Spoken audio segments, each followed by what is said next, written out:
Hello, my name is Ben. I'm one of the bird keepers here at the Minnesota Zoo, and today we're going to be demonstrating how to make a mealworm feeder for a little bird we have in Minnesota called an eastern bluebird. So the first thing you're going to need is going to be a 2-liter bottle. Best if you actually drain it out. My kids were pretty happy to drink this for me. Get a good wash with soap and water and let it dry out overnight. And you can see I've already marked out where I'm going to put my holes in and where I'm going to put my perching in. And I find that the awl works really well for putting holes in to get started with. So the first thing I do, I'm going to poke in my holes for my perching, which I've already marked. It's hard after the first hole.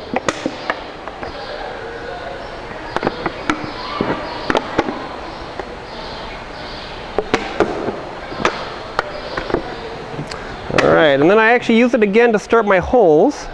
It's hard to cut into the plastic.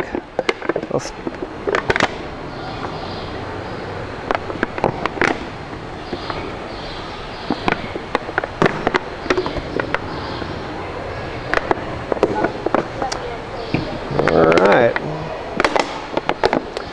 Next you grab your scissors and start cutting out those holes.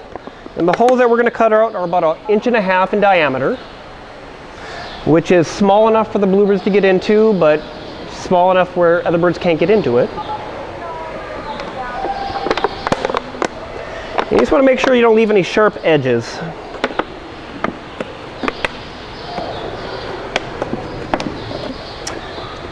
And allow easy access all the way through so they don't get stuck in there.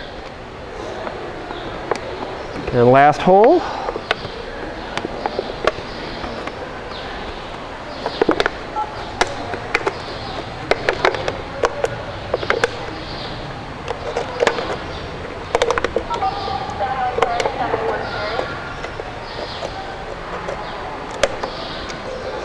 There, we got our holes put in. That way they can fly right through. I've got an 1/8 inch dowel that I cut down, about 9 inches. 2 of them to place in here. They just fit right through. There you go. That gives them enough room to perch on and climb into the hole. And our second one.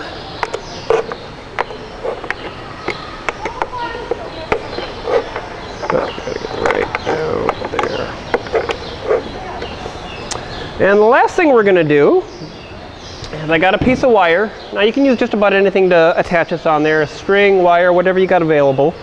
The whole idea here was to have a very inexpensive feeder. And I take my needle nose plier and my awl. I'm going to poke a hole in one side. And I can loop. We'll just bend this over on one side here. I can fit right in there.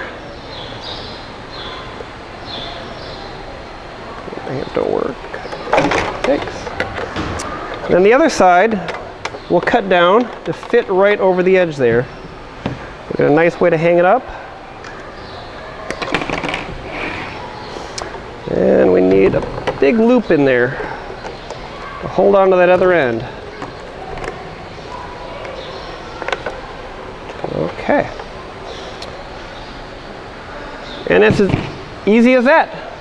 All that's left now is to put some mealworms in there and go hang it up outside. We've got our mealworms today.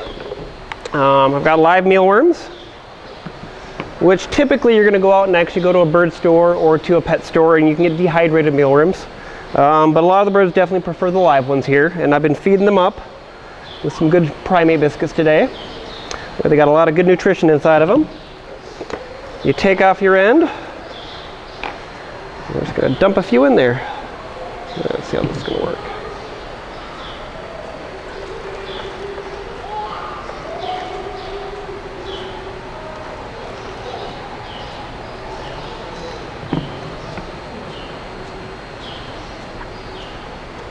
Oh, he's turning it up.